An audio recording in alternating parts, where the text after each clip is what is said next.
2004 में वैज्ञानिकों ने एक संभावित खतरनाक एस्टेरॉयड जिसका नाम अपोफिस है का अवलोकन किया और निष्कर्ष निकाला कि इसके पृथ्वी पर 13 अप्रैल 2019 को टकराने की 2.7% संभावना है। यह पृथ्वी पर 13 अप्रैल 2029 को टकराने की संभावना है। एक एस्टेरॉयड जो 1000 फीट से ज्यादा चौड़ा है इस समय पृथ्वी की ओर बढ़ रहा है।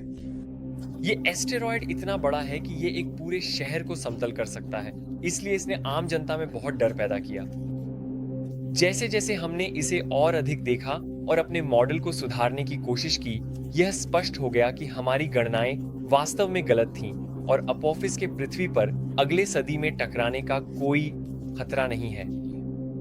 13 अप्रैल 2029 को अपोफिस वास्तव में हमारे ग्रह की सतह से 30,000 किलोमीटर से भी कम दूरी पर गुजरेगा। यह हमारे कई उपग्रहों से करीब है और हमारे चांद से तो काफी करीब है। ये एक नजदीकी मामला है, लेकिन हम ठीक रहेंगे। 1986 दुनिया ने इतिहास का सबसे बुरा परमाणु आपदा देखा। चेरनोबिल में एक परमाणु रिएक्टर का पिघलना। इस घटना ने रेडियोधर्मी मलबे और ईंधन ने आसपास के वातावरण को नष्ट कर दिया और इसके परिणाम स्वरूप क्षेत्र को अलग कर दिया गया।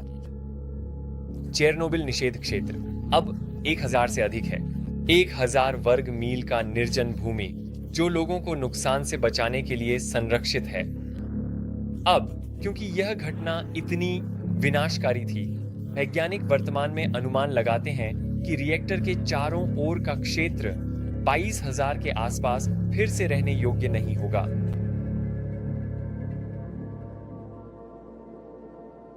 साल 40,000 में वॉयेजर स्पेस प्रोब आखिरकार एक और तारे के पास से गुजरेगा। ये अंतरिक्ष यान 1970 के दशक में हमारे सौर मंडल को छोड़ने के सफर पर लॉन्च किए गए थे और बाहर जाते समय उन्होंने बाहरी ग्रहों के कुछ पहले अवलोकन किए।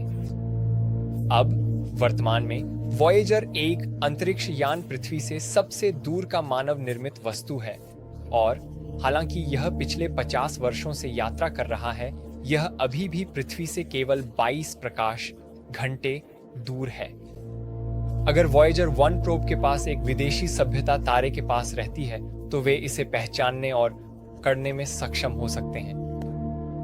अगर वे इसे ढूंढने में सफल होते हैं तो उन्हें गोल्डन रिकॉर्ड मिलेगा, जो पृथ्वी से भेजी गई तस्वीरों, ध्वनियों और संगीत का एक संग्रह है जो हमारी कहानी बताने के लिए है। इसमें एक पल्सर मानचित्र है जो कवर पर है, जिसे विदेशी सभ्यताएं पृथ्वी को खोजने के लिए इस्तेमाल कर सकती हैं।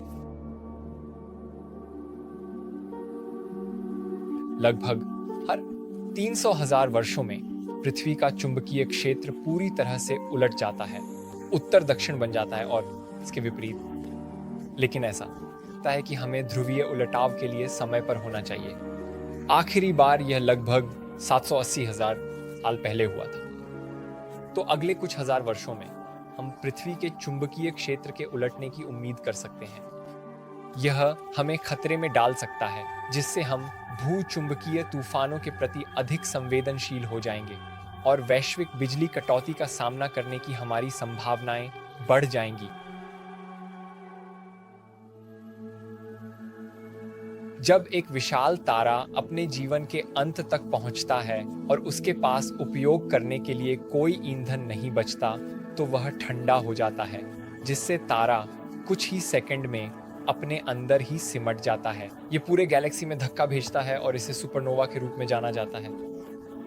हमारे रात के आसमान में कई तारे हैं जो अपने अंत के करीब पहुंच रहे हैं। विशेष रूप से ये 2 लाल दिग्गज हैं जो बहुत जल्द विस्फोट के लिए तैयार हैं, एंटारेस और बेटेलजूस।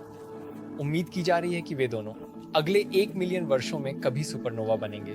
ये तकनीकी रूप से कल हो सकता है, तो शायद आप इसे मिस नहीं करेंगे, लेकिन अधिक संभावना है कि आप इससे पहले ही बहुत दूर चले जाएंगे, तो आप इसे अनुभव कर पाएंगे। अब जब ये तारे अंततः सुपरनोवा बनेंगे, तो यह देखने के लिए वास्तव में एक जादुई दृश्य होगा। सुपरनोवा की रात की चमक आसमान में पूर्णिमा से भी ज्यादा चमकीली दिखाई देगी और यह 3 महीने से ज्यादा समय तक रहेगी। यह इतनी चमकीली होगी कि आप वास्तव में इसे दिन के समय देख सकेंगे। अब कि आप शायद अपने जीवन काल में एक नहीं देख पाएंगे, इतिहास में अन्य लोग वास्तव में इतने भाग्यशाली रहे हैं। 1604 में जर्मन खगोलज जोहान्स केपलर ने रात के आसमान में एक चमकीला सुपरनोवा देखा। वास्तव में उसने सोचा कि वह एक नए तारे के जन्म को देख रहा है, जबकि असल में वह सिर्फ एक सुपरनोवा देख रहा था। 1959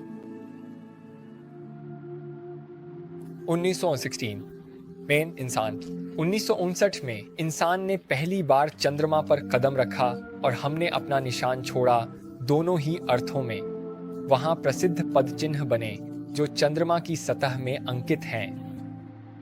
अब पृथ्वी के विपरीत चंद्रमा पर कोई हवा और ही पानी है जो पद चिन्हों को मिटा सके।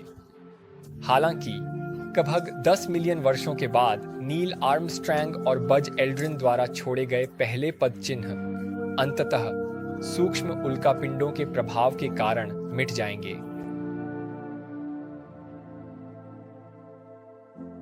100 मिलियन वर्षों में शनि के पास अपने प्रसिद्ध छल्ले नहीं होंगे। ये बर्फीले पत्थर शनि की ओर एक प्रक्रिया के तहत खींचे जा रहे हैं जिसे रिंग बारिश कहा जाता है।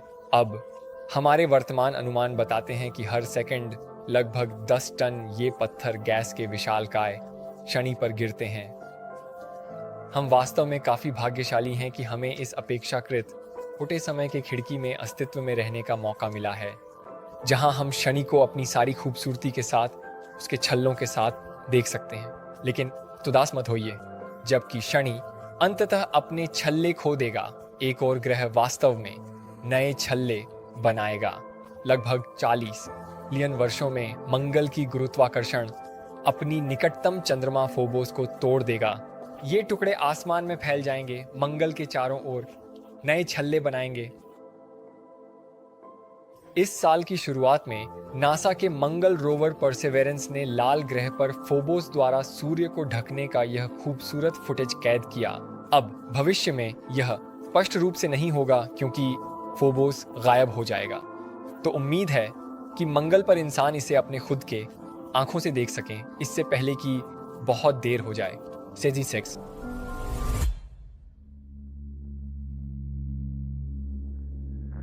मिलियन साल पहले एक 10 किलोमीटर चौड़ा क्षुद्र ग्रह मेक्सिको की खाड़ी में टकराया, जिससे डायनासोरों की मौत हो गई। हमारी सबसे अच्छी सिमुलेशन के अनुसार ऐसे घटनाएं हर 250 मिलियन वर्षों में एक बार होने की उम्मीद है। तो अगले 180 मिलियन वर्षों में अगर हम तब तक मौजूद हैं, तो शायद हमें भी ऐसा ही भाग्य भोगना पड़ेगा, जब तक कि हमने ऐसी तकनीक विकसित नहीं कर ली जो तब तक पृथ्वी की रक्षा कर सके। गामा रे बर्स्ट ब्रह्मांड में सबसे हिंसक विस्फोट हैं। ये काले छिद्र के निर्माण के दौरान बनते हैं। अब जबकि ये केवल कुछ सेकंड तक चलते हैं, गामा रे बर्स्ट उतनी ऊर्जा का उत्सर्जन करते हैं जितनी हमारी सूरज अपनी पूरी 10 अरब साल की उम्र में उत्सर्जित करेगा। वे बहुत खतरनाक होते हैं। मिल्की वे के भीतर एक GRB पृथ्वी के जैव मंडल को अविश्वसनीय नुकसान पहुंचाएगा। हमारे सबसे अच्छे मॉडल दिखाते हैं कि एक खतरनाक रूप से निकट GRB आए हर 500 मिलियन वर्षों में कम से कम एक बार होना चाहिए, और इससे भी बुरा यह अतीत में हो चुका है। हम सोचते हैं कि 440 मिलियन साल पहले एक GRB पृथ्वी के निकट सक्रिय हुआ था, जिसने हमारे वायुमंडल को प्रभावित किया, जिससे नाइट्रोजन और ऑक्सीजन नाइट्रोजन डाइऑक्साइड में बदल गए। इससे आसमान अंधेरा हो गया और ग्रह को एक बर्फीले युग में धकेल दिया गया। इस घटना ने समुद्री जीवों के 100 से अधिक परिवारों की मौत का कारण बना। यह हमारे ग्रह के इतिहास में दूसरी सबसे विनाशकारी सामूहिक विलुप्ति थी, और अगले 500 मिलियन वर्षों में हम फिर से एक बार प्रभावित होंगे।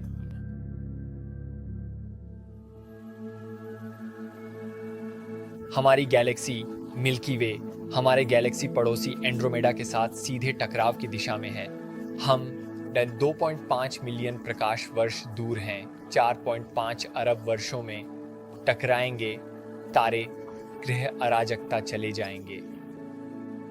ये एक नई गैलेक्सी का निर्माण करेगा जिसे एंड्रोमेडा कहा जाएगा। इन दोनों गैलेक्सियों के दिल में मौजूद ये सुपरमैसिव काले छिद्र मिलेंगे और एक ब्रह्मांडीय नृत्य शुरू करेंगे, अंततः टकराएंगे और किसी भी अन्य गैलेक्सी की तुलना में अधिक ऊर्जा का उत्सर्जन करेंगे। पर्यवेक्षणीय मांड में हर एक तारे को मिलाकर। अब मुझे पता है कि यह डरावना लगता है, लेकिन मुझे लगता है कि रात का आसमान सभी तनाव के लायक होगा। हर रात ऐसा लगेगा जैसे किसी हॉलीवुड फिल्म से निकली हो। 2 अरब वर्षों में हम एंड्रोमेडा की डिस्क हमारी ओर आते हुए देखेंगे। 375 अरब वर्षों में एंड्रोमेडा हमारे रात के आसमान में स्पष्ट रूप से दिखाई देगा। फिर और बस 100 मिलियन साल बाद आसमान में चमकीले रोशनी से भर जाएगा जो नवजात तारों के जन्म से आ रही होगी। अब 4 अरब वर्षों में एंड्रोमेडा ज्वारीय रूप से खिंच जाएगा और मिल्की वे विकृत हो जाएगा। क्या आपने खुद के 2 आंखों से इसे देखना भूत नहीं होगा?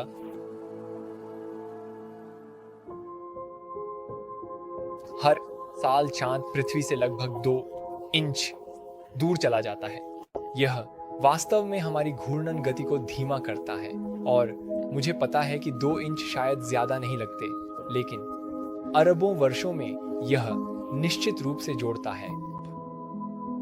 देखो, जब पृथ्वी बस एक छोटे से बच्चे ग्रह थी, तब हर दिन वास्तव में 5 घंटे लंबा था, लेकिन जैसे जैसे चंद्रमा पिछले 4 और आधे अरब वर्षों में और दूर होता गया, पृथ्वी की घूर्णन गति इतनी धीमी हो गई कि अब हर दिन 24 घंटे लंबा है। अगर चंद्रमा इस गति से दूर होता रहा तो 4.5 अरब वर्षों में पृथ्वी पर हर दिन लगभग 43 घंटे लंबा होगा। आशा करते हैं कि आपका बॉस आपसे 8 घंटे काम करने की उम्मीद करता है। तारों की भी सीमित उम्र होती है और एक दिन हमारा सूर्य मर जाएगा। जब इसके दिल में ईंधन खत्म हो जाएगा, लगभग 5 अरब वर्षों में सब कुछ खत्म हो जाएगा। कोर में फ्यूज करने के लिए कोई हाइड्रोजन नहीं बचेगा। फिर गुरुत्वाकर्षण बलों का प्रभाव होगा जो कोर को संकुचित करेंगे और सूर्य को फैलने की अनुमति देंगे। सूर्य शाल हो जाएगा, इतना बड़ा कि यह सभी आंतरिक चट्टानी ग्रहों, इसमें पृथ्वी भी शामिल है, को निगल जाएगा। तब सूर्य आधिकारिक रूप से एक लाल विशाल होगा और यह 1 अरब वर्षों तक ऐसा ही रहेगा। तब बाहरी कोर में सभी हाइड्रोजन समाप्त हो जाएगा, ज्यादातर हीलियम छोड़ते हुए। अब यह सभी हीलियम भारी तत्वों में फ्यूज हो जाएगा। इससे सूर्य एक सफेद बौने तारे में सिकुड़ जाएगा जो पृथ्वी के आकार का होगा। फिर यह वहीं रहेगा अरबों वर्षों में, धीरे धीरे ठंडा होता रहेगा। अब हम वास्तव में भविष्य में गहराई से देख रहे हैं। अब से 100 ट्रिलियन वर्षों में सभी तारे बनने की प्रक्रिया समाप्त हो जाएगी। कोई हाइड्रोजन ईंधन नहीं बचेगा और ब्रह्मांड केवल काले छिद्रों, सफेद बौनों, भूरे बौनों और न्यूट्रॉन तारों से भरा होगा। यह विकृत युग है। ब्रह्मांड ठंडा और अंधेरा होगा और यह समय के साथ और भी ठंडा होता जाएगा, समय के साथ और भी ठंडा। यह संभव है कि कुछ ग्रह इन तारों के अवशेषों के चारों ओर कक्षा में बने रहें, और अगर वे आंतरिक गर्मी के पर्याप्त मात्रा को बनाए रखते हैं तो वे किसी न किसी रूप में जीवन को बनाए रखने में सक्षम हो सकते हैं। जो भी बची हुई सभ्यताएं होंगी वे अंधेरे में कक्षा में होंगी, ब्रह्मांड की अंतिम रोशनी के बुझने का इंतजार कर रही होंगी। सफेद, बौने और न्यूट्रॉन तारे अंततः एक प्रक्रिया से मर जाएंगे जिसे प्रोटॉन घटन कहा जाता है। अब जब यह होगा तो ब्रह्मांड में केवल काले छिद्र ही बचे रहेंगे। यह काले छिद्रों का युग है और यह ट्रिलियन वर्षों बाद शुरू होगा। इसके बाद हमें वास्तव में नहीं पता कि क्या होने वाला है। हालांकि मैं ये कह सकता हूं कि इंसान इसे देखने के लिए नहीं रहेंगे, बशर्ते कि मल्टीवर्स सिद्धांत सच साबित न हो। अब मैं आज के वीडियो के प्रायोजक का धन्यवाद करना चाहूंगा, हाईलैंड शीर्षक। क्या आप जानते हैं कि तापमान के लिए केल्विन स्केल वास्तव में लॉर्ड केल्विन के नाम पर रखा गया था? और अब हाईलैंड टाइटल्स आपको भी लॉर्ड का स्टाइल अपनाने में मदद कर सकते हैं। वे यह इस तरह करते हैं कि आपको उनके स्कॉटिश प्रकृति आरक्षित में केवल $50 में एक भूखंड खरीदने की अनुमति देते हैं। मैं सच में उनके संरक्षण कार्य का बड़ा प्रशंसक हूं। और अगर आप कभी स्कॉटलैंड जाते हैं तो आप वास्तव में प्रकृति आरक्षित का दौरा कर सकते हैं और अपनी जमीन का भूखंड देख सकते हैं। मैं खुद को ग्लेनको का लॉर्ड कह सकता हूं। और अगर आप भी एक बनना चाहते हैं या इस छुट्टी के मौसम में किसी को उपहार के रूप में कुछ जमीन खरीदना चाहते हैं तो highlandtitles.com पर जाएं। और अगर आप मेरा डिस्काउंट कोड एस्ट्रो को भी इस्तेमाल करते हैं तो आपको साइट पर सब कुछ पर 25% की छूट मिलेगी। आज के वीडियो को प्रायोजित करने के लिए हाईलैंड टाइटल्स का फिर से धन्यवाद।